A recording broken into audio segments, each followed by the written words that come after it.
And you know what?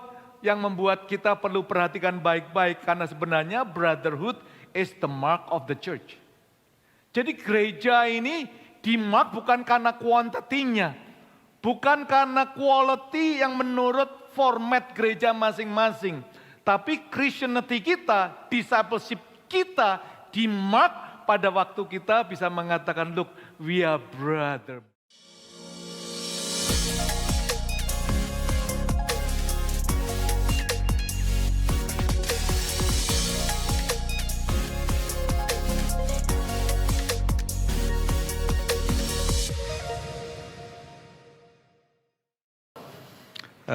Dan pagi hari biarlah kita semuanya boleh menikmati akan hadirat Allah. Give them a big applause para praise ini yang tadi membawa kita dalam hadirat Allah. Overcoming pride. Saya membuat disclaimer ya, ini adalah khotbah yang paling sulit bagi saya itu ya. Kalau kita lihat judulnya ini Overcoming Pride, kurang lebih siapa sih yang perlu dengar khotbah ini? Ya udah pasti prideful people lah ya. Tapi biasanya prideful people nggak mau dengar khotbah ini masalahnya. Jadi ini nggak gampang. So but I'm trying, okay, I'm trying gitu ya. Jadi yang lainnya khotbah biasanya saya udah alami, yang ini belum semuanya dialami.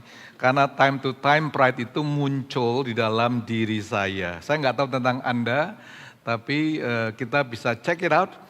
Dan biarlah kita bisa bersama-sama overcoming pride. Yuk katakan 1, 2, 3. Yang lebih keras lagi yang di rumah juga 1, 2, 3.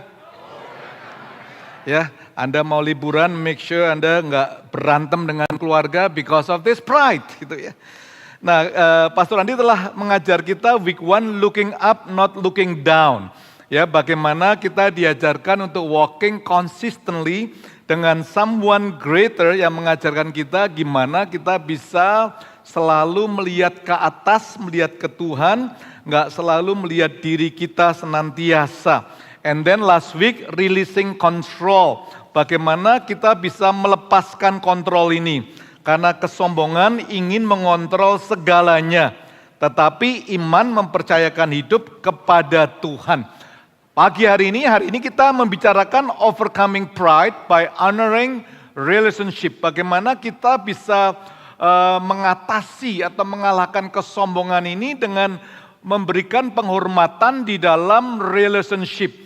Dan ini lebih sulit lagi karena most of the time yang seringkali menjadi masalah dalam kehidupan kita adalah relationship. Yang kedua yang menjadi masalah dalam kehidupan kita adalah relationship. Dan yang ketiga yang seringkali menjadi masalah dalam keluarga adalah relationship. So this is a problem yang Tuhan mau sembuhkan, yang Tuhan mau touch, supaya kita bisa overcoming. Dan most of the problem 3R tadi oleh karena pride yang terjadi dalam kehidupan kita. Berapa banyak sadar bahwa sebenarnya God hates pride. Bahwa Tuhan ini benci benar kepada kesombongan ini. 1 Petrus 5 ayat 5, God oppose the proud but give peace to the humble. Jadi Allah menentang orang-orang yang congkak, tetapi mengasihi orang yang rendah hati. Matius mengatakan pasal 23 ayat 12, whoever exalt himself will be humble. Whoever humble will be exalted. Berarti siapa yang meninggikan dirinya, dia akan direndahkan. Dan kalau kita belajar merendahkan diri, kita akan ditinggikan. Jadi sebenarnya Allah sendiri membenci tentang kesombongan, kecongkaan. And this is most of the time the problem in Christianity, and most of the time the problem in business, most of the time problem di dalam kehidupan brotherhood di antara keluarga kita maupun teman-teman sekerja dimanapun kita berada. Nah, jemaat harus tahu bahwa pride is the oldest and greatest sin in the universe. Jadi ini adalah kita membicarakan barang yang sudah ancient. Karena kesombongan itu adalah dosa tertua. Bahkan saya katakan dosa terbesar di dalam universe ini. Ingat Kejadian 3 ayat 5, the first problem, gua mau jadi seperti manusia, seperti Allah pada waktu Hawa mengalami ujian. Sepertiga malaikat surga keluar dipimpin oleh Lucifer because of pride yang terjadi dalam kehidupan mereka. Jadi kalau kita ngelihat ini ya, pride itu is the oldest and the greatest sin in the universe. Melekat dalam kehidupan kita sehari-hari, masuknya pelan demi pelan, gak langsung boom, kita sadar atau kita gak sadar bahwa kita ini sombong, tapi slowly. Dan kita melihat pada waktu terjadi perselisihan, pada waktu terjadi perbedaan, disitulah kita akan mengecek bagaimana the seed of pride yang bekerja dalam kehidupan kita semuanya. So pride is the oldest di dalam kehidupan kita. Where pride begins, divisions follow. Dikatakan bahwa 7 hal yang menjadi kekejian bagi Tuhan. Bahkan dibenci, nggak cuma 6 hal, tapi ditambahkan 1 lagi. 6 hal perkara yang dibenci, 7 hal sebenarnya.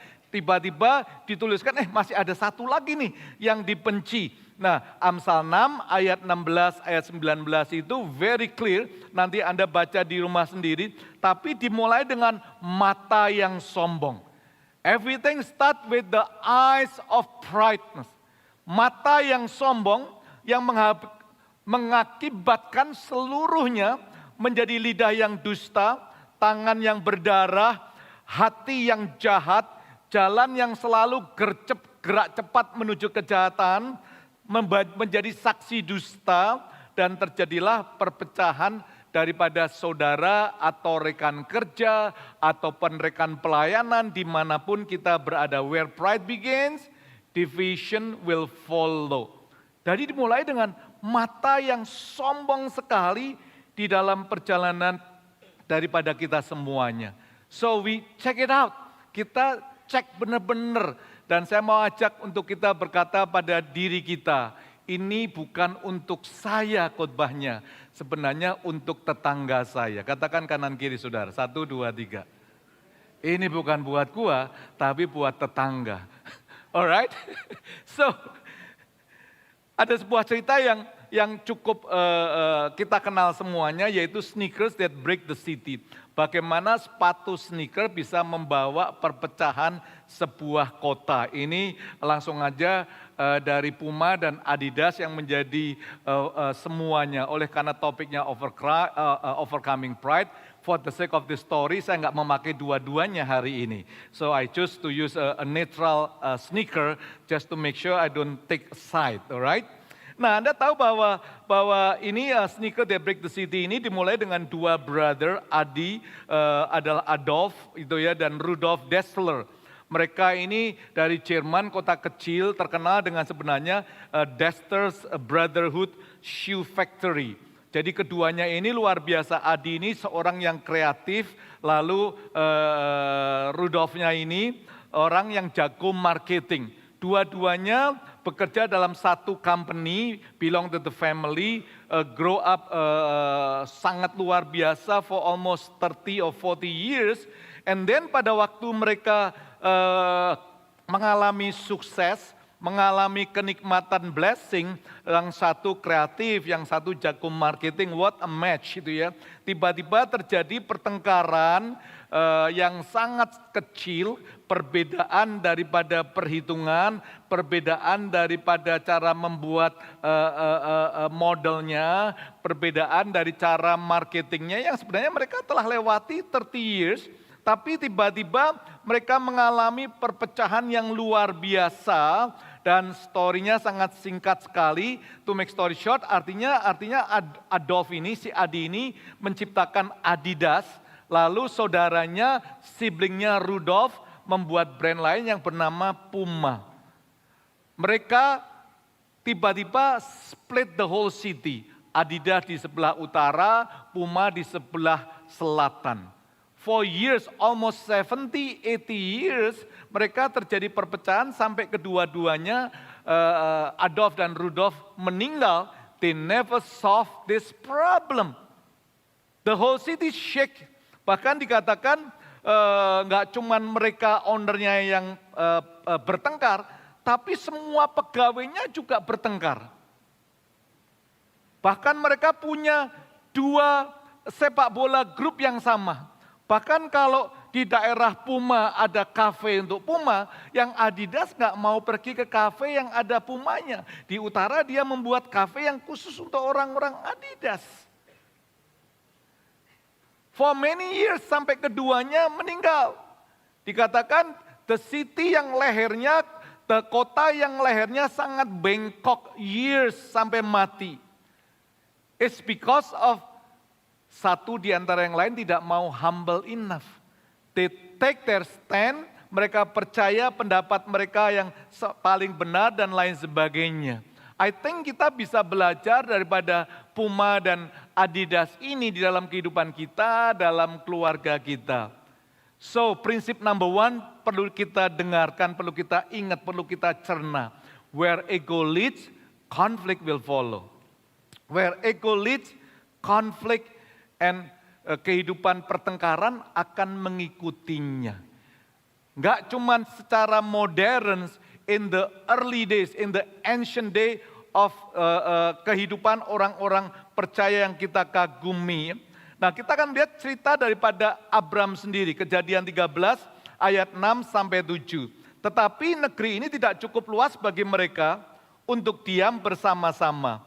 Sebab harta milik mereka amat banyak, sehingga mereka tidak dapat diam bersama-sama. Ini cerita tentang Abram dan Lot ya guys. Ayat 7, karena itu terjadilah perkelahian antara para gembala Abram dan para gembala Lot. Waktu itu orang Kanaan dan orang Feris diam di negeri itu. Jadi where ego leads conflict, biasanya akan mengikutinya. Nah ini yang kalau kita cermati yang bertengkar sebenarnya adalah anak buahnya. Abram dan anak buahnya Lot, para gembala-gembala. Mereka dalam stage yang sangat diberkati. Ya, pertengkaran. Jadi seringkali kita menyadari bahwa konflik-konflik yang gede, kalau kita sadari, kalau kita renungkan seringkali dimulai sebenarnya nggak di ruang rapat sih. Maybe inside our heart, all of the conflict itu, kalau di ruang rapat atau di tempat pelayanan is just expression. Maybe terjadinya di dalam diri kita sendiri, yang mungkin kita nggak sadar. Termasuk saya, I have to deal until today. Tadi saya ditanya sama Pastor Andi sebelum, are you ready to preach Pastor Jamie? Pastor Andi nggak pernah tanya itu kepada saya. Whether saya ready atau enggak untuk preach. Saya katakan, wah ya benar nih Pastor Andi susah. Judulnya Overcoming Pride. Ini sebenarnya bukan untuk jemaat AFJF Jakarta. Dia sebenarnya untuk saya sendiri. Ya kan? Mungkin dia tahu. Ini mungkin loh, ini hanya mungkin ya. Dia khotbah ini dia cuma nanya. Kan mungkin dia ngelihat ini PJO ini very prideful, maybe, I don't know. Gua nggak tahu itu ya. Ya kan? Karena I've been preaching years. Dia nggak pernah tanya pada saya, you ready atau enggak. Baru hari ini. Nah saya cukup sensitif pagi hari ini. Itu. Kenapa saya di jadwal dia pas yang topik yang gua nggak suka. Sorry kalau Anda online ya. Anyway, ya kan? Anda harus tahu itu. Seringkali nggak di ruang rapat, tapi di dalam hati kita konflik. Di dalam pelayanan juga sama. Leadersnya, pastornya nggak apa-apa. Tapi departemen A, B, C. Berapa banyak pernah mengalami konflik dan ribut, and then you leave the ministry because of this ego. Perlu saya ulangin lagi? Nangkeplah ya. We all experience. Banyak suami istri mengalami divorce, bukan masalah yang gede-gede. It's just small ego dalam journey kita semuanya. Nah Anda harus tahu bahwa berkat Tuhan itu enggak otomatis menciptakan harmoni loh. Kita harus hati-hati ya. Kalau kita lihat ayat 6, harta milik mereka amat banyak. Bukan Abraham doang atau Lot doang, dua-duanya diberkati, harta mereka cukup banyak sehingga mereka dapat diam bersama-sama. Ini masalahnya. Harusnya berkat banyak jangan disimpan sendiri, dibagi-bagikan. Ada amin saudara? Ya kan? Ditransfer A, ditransfer B, langsung transcute, semuanya nggak usah diajari semuanya. Tapi mereka itu tambah mencari expanding is a common daripada human problem in the early days. Tapi perlu kita sadari bahwa berkat Tuhan tanpa kerendahan hati bisa menjadi persaingan yang sangat berat sekali dalam kehidupan kita. Harta mereka amat banyak. Konflik lahir bukan dari kekurangan, tapi seringkali dari ego. Where ego leads, kita menyadari konflik will follow. Konflik dimulai dari hal-hal yang kecil. Perkelahian para gembala, very small matter yang tanpa kita sadari mungkin terjadi di dalam kehidupan kita. Nah, Anda perlu tahu bahwa dunia itu seringkali sedang melihat kita, khususnya pada waktu kita sedang konflik. The world is watching us. Di sini dalam Kejadian 3 ini dalam beberapa ayat, di situ ada orang Feris, orang Kanaan, melihat konflik para gembala-gembala daripada Abraham dan Lot. Dan mereka watching tuh, the world is watching. Dunia sedang melihat. Baru-baru ini kita dipertontonkan lah. Saya ini kan jarang ngelihat TikTok, itu jarang lah ya. Saya scrolling Instagram ya paling sehari 30 menit itu ya, atau 1 hour at the most selama 24 jam. Jadi kita ada seorang hamba Tuhan, lalu karena sosial media ini kan ruang publik ya, lalu membuat statement, lalu sama hamba Tuhan dijawab lagi, panjang sekali, lalu dimasukkan dalam satu sosial media yang akan membuat viral, akan membuat jutaan, ribut antara hamba Tuhan A dan hamba Tuhan B. Itu sangat mengerikan, bukan menyedihkan saja, mengerikan. Karena bicaranya sudah sin yang terekspos, yang secara legal tidak diketahui, atau mungkin diketahui tapi never solve. Ya, the world is watching sebenarnya. Dunia ini sedang menunggu, khususnya kalau Anda dan saya sedang diberkati. Lalu Anda lihat ini, the story dari berkat, beban, dan terjadi perpecahan yang luar biasa. Abraham saw this. Abraham melihat ini semuanya.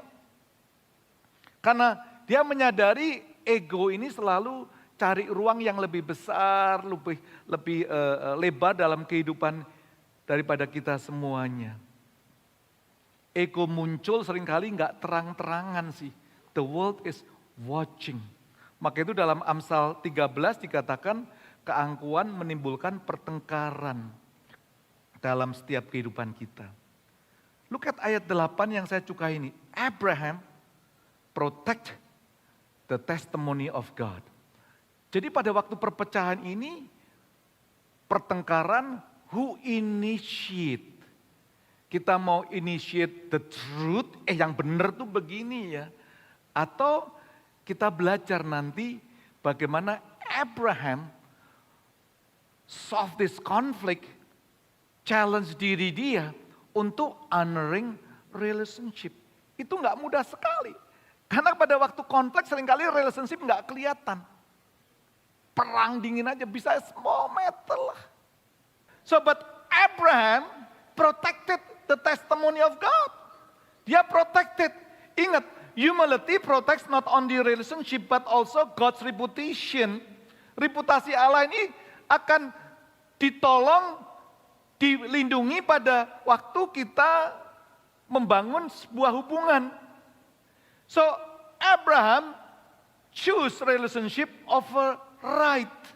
Dia memilih, dia membuat inisiatif yang luar biasa. Perhatikan ayat 8 dan 9. Maka berkatalah Abraham kepada Lot, janganlah kiranya ada perkelahian antara aku dan engkau. dan antara para gembalaku dan para gembalamu. Sebab kita ini kerabat. Bukankah seluruh negeri ini terbuka untuk engkau? Baiklah pisahkan dirimu daripadaku. Jika engkau ke kiri, aku ke kanan. Jika engkau ke kanan, aku ke kiri. Jadi ada sesuatu yang satu minggu ini saya renungkan membuat saya cukup shock. Abraham approach-nya begitu, kata-katanya begitu dynamic sekali. Hopefully this can be a principle for all of us. Dia katakan kepada Lot, kita ini sebab kita ini kerabat, ahim, brother. That's the Hebrew word, kata-kata bahasa Ibraninya kerabat, because we are brother. Ini adalah bahasa orang yang humble, the language of kerendahan hati. We are brothers. Abraham menurunkan posisinya demi meningkatkan relationship-nya. I mean, this guy, Abraham ini uncle-nya, Lot itu keponakannya. The common sense, the logic, the culture, ini memang keponakannya parah. Masa paman ngomong brother sih? Harusnya dia bilang, Lot, remember I'm your uncle. Itu logic, itu akan diakui oleh most Christian world. But Abraham mendapatkan sesuatu daripada Tuhan, dia mengerti akan janjinya Allah, lalu dia katakan for the sake of relationship, for the sake of honoring God, for the sake of protecting his reputation, God's reputation, dia katakan, look Lot, we are brother, we are brother. Abraham choose brotherhood over hierarchy. Harusnya dia tidak mengatakan demikian, tapi dia luar biasa sekali. Dia katakan, look, kita ini kerabat, we are brothers. Yuk semua katakan 1, 2, 3, we are brothers. When you want to fight, pada waktu ego Anda lead ini semuanya, Anda udah tahu when ego lead, conflict will happen. Now kita belajar overcoming pride, untuk kita belajar honoring relationship ini. Ini kata-kata ini luar biasa, honoring relationship. Itu dari waktu dia dikatakan, because we are brother, I do some searching, kok bisa begini ya. Dia meninggalkan hierarkinya, dia nggak peduli. Dia tahu bahwa the world is watching them. Ini kata-kata yang luar biasa, ki anashim, ahim, anahu. We are brother. Ini luar biasa. Yuk kita belajar Hebrew sebentar, 1, 2, 3. Ki anashim, ahim, anahu. We are brother. We are brothers. We are brothers.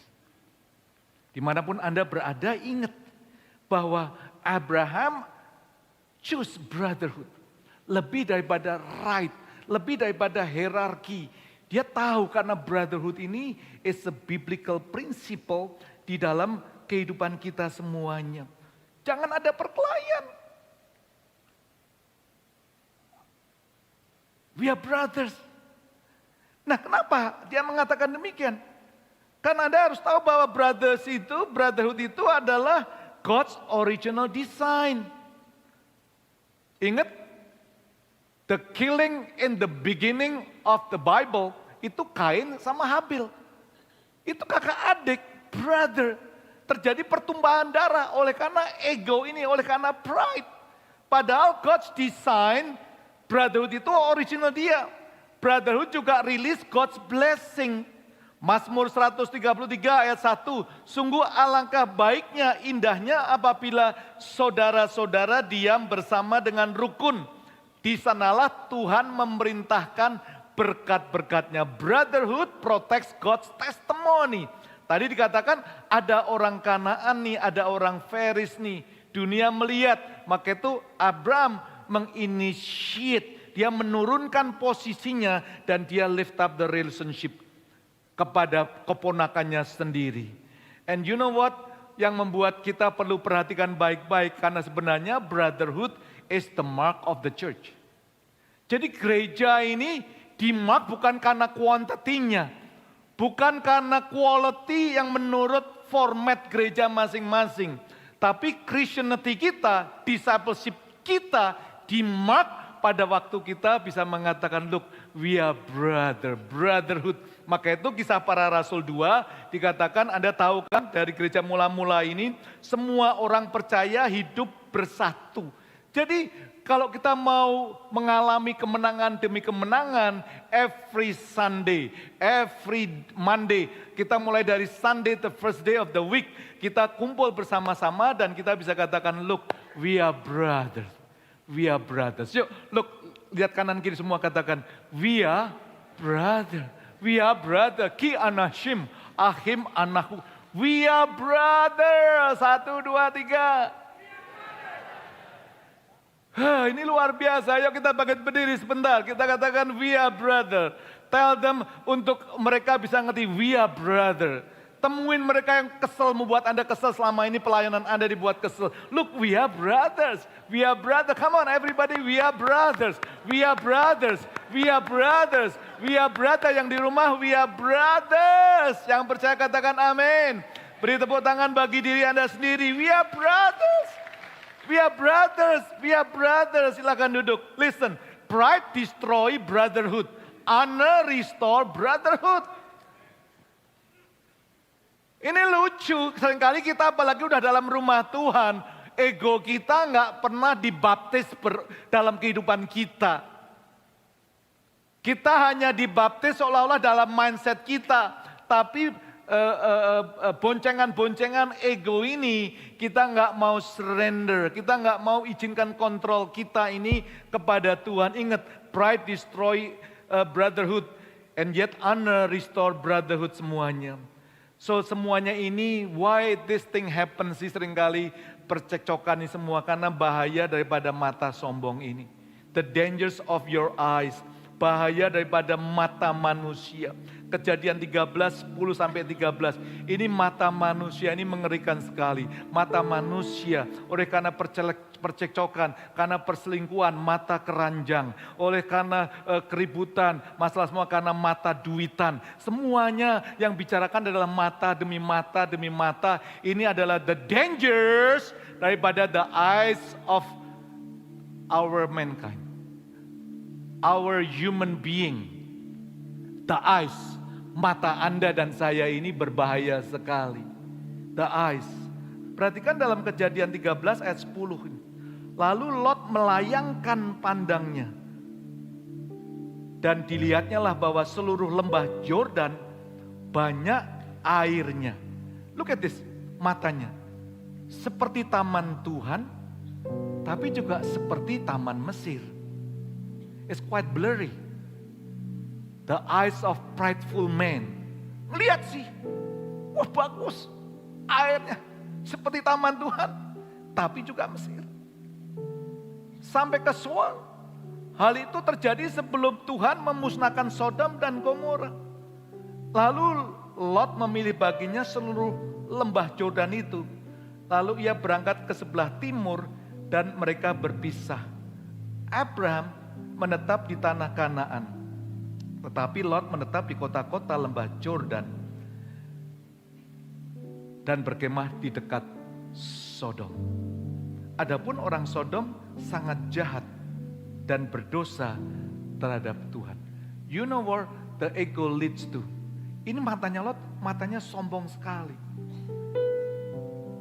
Harusnya dia tahu. Abraham kata, we are brother. Harusnya dia kata, why don't you choose first? Tapi he take the initiative. Matanya ngelihat. Seperti taman Tuhan ya. Tapi ada Mesirnya nih. Lalu dia kemah. Dekat Sodom. Ini pasal 13. Pertama dia tinggal dekat Sodom. Pasal 14 dia tinggal di dalam Sodom. Pasal 19 Sodomnya berantakan. Dia hampir kehilangan semuanya keluarganya. Close. Jadi nggak ada yang dadakan sombong itu nggak ada.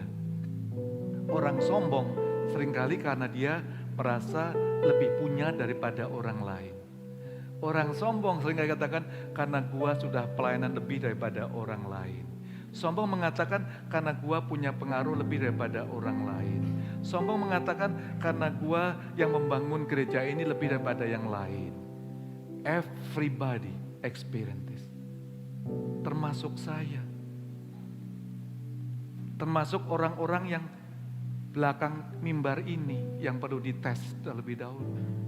Maka itu saya katakan, saya membuat disclaimer, ini khotbah yang agak sensitif. Saya membuat disclaimer ini sebenarnya untuk saya, bukan untuk Anda maybe. Karena orang prideful nggak mau mendengar masalah-masalah overcome pride ini. Hanya yang kita menyadari, mata kita ini. Nah, orang-orang prideful ini dikategorikan matanya cuma dua ini aja lah. Yang pertama mata cuan, yang satu mata penampilan. Pokoknya ngelihatnya cuan terus. Kemana-mana lihatnya cuan. Pokoknya cuan ya, kita cuan ya. Penampilan gimana? Ini diborong oleh sosial media untuk feeding Anda dan saya cuan. Dan penampilan. Jadi demi penampilan, ego kita naik walaupun kita nggak kuat bayarnya. Karena ego is very costly dalam kehidupan kita. Matanya cuma lihat itu aja. But Abraham stay. Okay, you choose. He lower, he stay. So be careful. Hati-hati dengan mata manusia ini. Look what happened. Karena when you honor relationship ini, sesuatu terjadi. There's a reward. Ada rewardnya. Ada rewardnya. Semua mengalami. Saya mengalami. Dalam pelayanan sering mengalami. Dalam bisnis sering mengalami. People humiliate. Merasa dan sebagainya. Walaupun mungkin bukan orang lain, kalau pelayanan mungkin diri saya sendiri. Apalagi masa-masa transisi, waduh kok nggak begini ya, waduh kok nggak begini ya. Kita bisa mengalami, kita bisa menjadi stumbling block. Lalu kita pegang mimbar kenceng-kenceng. Yang sebenarnya milik Tuhan kita mengaku milik gua nih sekarang. Tuhan sudah mulai uji demi uji. Yang harusnya persembahan dipakai untuk penginjilan. Tapi dibengkokkan untuk hal yang lain.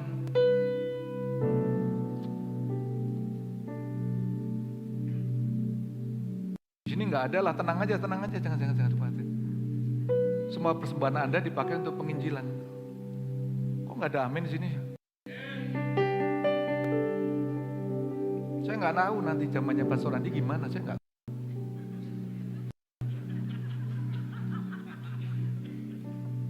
Tapi dia udah mengutbahkan ini, saya confident. Dia tahu semuanya itu. 2 tahun dia full time, nggak pernah ngomong saya masalah gaji, masalah apa. Saya katakan, wih, kok persis dengan saya ya kamu dia. I'm just kidding. So, there's a reward. Ini mata ini perlu dibaptis ulang, perlu dijamah oleh Tuhan. There's a reward. Brotherhood is the mark of the church. Tapi seringkali itu dihabisin oleh si jahat sendiri. So there's honor yang luar biasa. Look at Kejadian 13. Setelah Lot membuat decision, setelah Abraham menyelesaikan ego ini, karena dia diuji, dia rela untuk menurunkan posisinya. Look at what happened. Setelah Lot 14 berpisah dari Abraham, berfirmanlah Tuhan kepada Abraham, pandanglah sekelilingmu dan lihatlah dari tempat engkau berdiri ke timur dan barat, utara dan selatan. Sebab seluruh negeri yang kau lihat itu akan kuberikan kepadamu dan kepada keturunanmu untuk selama-lamanya. Aku akan menjadikan keturunanmu seperti debu tanah banyaknya. Sehingga jika seandainya ada yang dapat menghitung debu tanah, keturunanmu pun akan dapat dihitung juga. Bersiaplah, jalanilah negeri itu menurut panjang dan lebarnya, sebab kepadamulah akan kuberikan negeri itu. Sesudah itu Abram memindahkan kemahnya dan menetap di dekat pohon-pohon terbantin di Marime dekat Hebron. Lalu didirikannya mezbah di situ bagi Tuhan. Ini lucu sekali. Dua-duanya melihat Yang pertama, Lot melihat sendiri. Yang kedua, Abraham disuruh Tuhan, kamu lihat sekarang. They all using their eyes, tapi Abraham tidak pernah membuat decision just for himself. Dia tahu, dia honoring relationship, whatever yang di-decide oleh semuanya. Perhatikan baik-baik setelah Lot berpisah. Ini ada momen setelah, semua katakan setelah. Setelah Lot berpisah, ayo jemaat IFGF, jangan izinkan Lot itu menghalangi untuk Anda bisa melihat apa yang Tuhan sediakan janji untuk Anda dan saya. Ego Anda mungkin kena, it's okay, you choose, you honor relationship ini. Perhatikan kata-kata setelah itu artinya after, following, subsequent to. Sesudah sesuatu terjadi, sebuah titik perubahan, turning point, ada peristiwa penting yang membuka pintu bagi sesuatu yang baru. I experience in the ministry, I experience in the business, to the point di mana we release, Tuhan izinkan just release, and then suddenly this ministry glowing.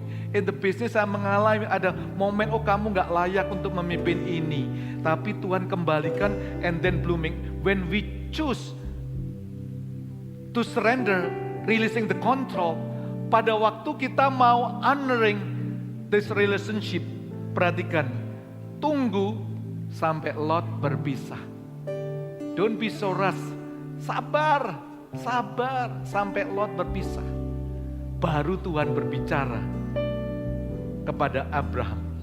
Tapi Tuhan berbicara kepada Abraham bukan masalah Lot saja. Setelah Abraham melepaskan haknya, setelah Abraham memilih hubungan, merendahkan dirinya, Tuhan berbicara pada hidupnya. So what is the reward sih Pastor Jimmy? Saya nggak ada waktu, tapi this is 4 hal yang kalau kita ngelihat ini luar biasa. When you choose to honor relationship, to overcome whatever conflict, khususnya pride kita, honor bring a clear vision. Pandanglah sekelilingmu. Tiba-tiba visinya jadi clear tuh. Pandanglah sekelilingmu. Ya, Kejadian 13:14.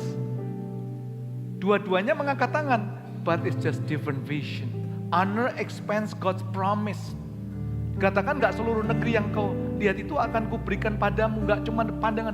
You jalani semua, whatever you walk and then you see, everything's belong to you. I give it to you. Honor expands God's promise. Honor establish legacy. Perhatikan baik-baik. Ayat 16, aku akan menjadikan keturunanmu seperti debu tanahnya. Lot mikirnya cuma hari ini cuan dan penampilan. Tapi Abraham mikirnya the promise daripada Allah yang dia pernah terima. So honor establish legacy. Dan yang membuat dahsyat, honor lead to worship. Honor lead to worship. You know what? When we have a habit of not enjoying the presence of God at 9 o'clock, it shows that you don't really honor the relationship. I have to be blunt with everyone here. It's time you setelah. Turning point is a commitment.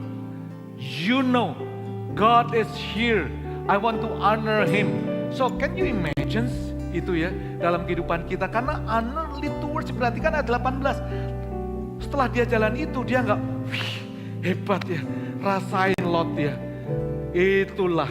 Seringkali kita saat termasuk saya, apalagi kalau lihat hamba Tuhan jatuh, kita nah. This is the problems with the ego since day one in the beginning. Tuh persembahannya dia jelek kan, Kain sama Habil. You know the story semuanya. Tapi Abraham gak demikian. Begitu dia langsung dia membangun mezbahnya. So honor lead to worship. Ada amin? Yuk kita bangkit berdiri. Honor lead to worship. Honor lead to worship. Lo honoring relationship. Saya ingin ajak untuk kita tahu bahwa because we are brother. 1, 2, 3. Because we are brother. Yang percaya beri tepuk tangan bagi Tuhan. Ku bawa hatiku, penyembahanku, ku semakin berkurang, Yesus semakin bertambah. Ku bawa hatiku, penyembahanku, ku semakin berkurang, Yesus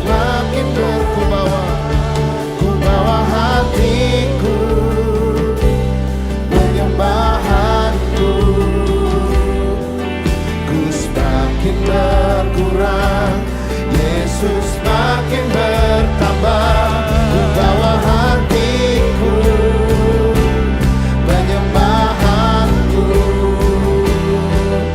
ku semakin berkurang, Yesus makin bertambah.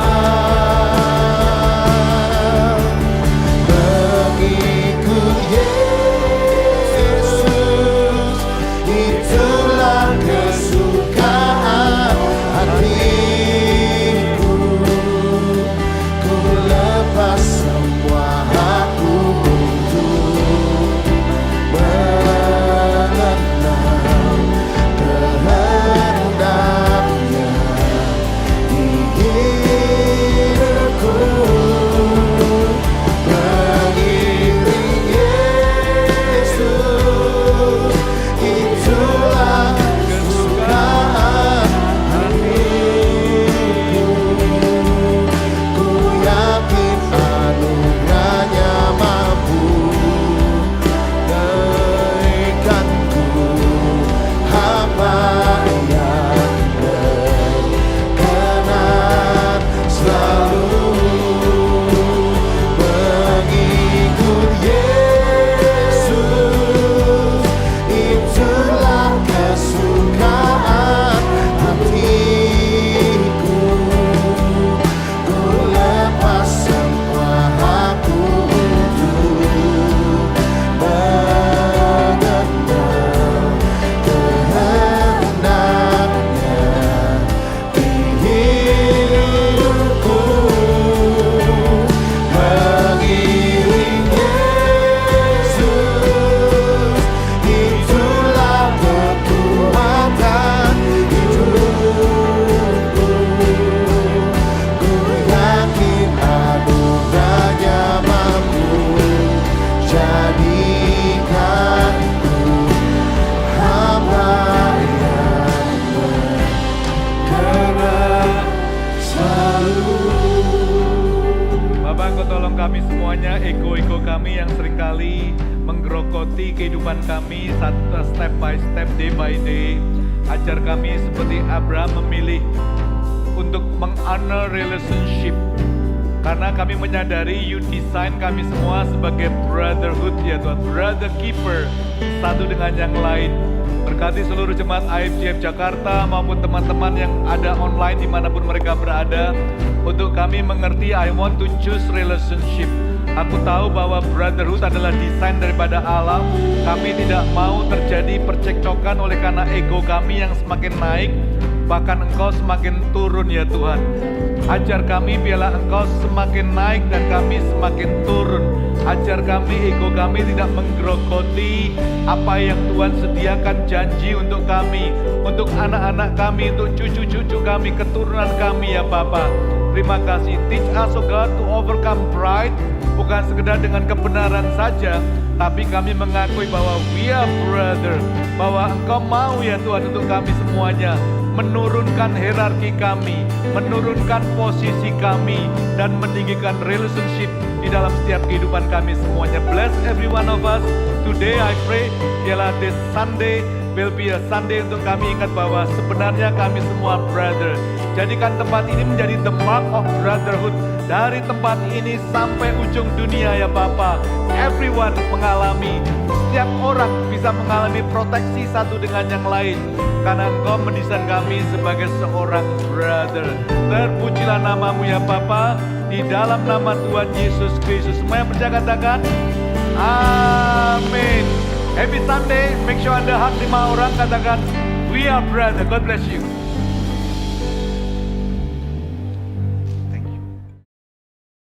Untuk informasi lebih lengkap mengenai IFGF Jakarta, Anda dapat mengunjungi Linktree IFGF Jakarta yang tertera di deskripsi YouTube dan juga bio Instagram IFGF Jakarta. God bless you.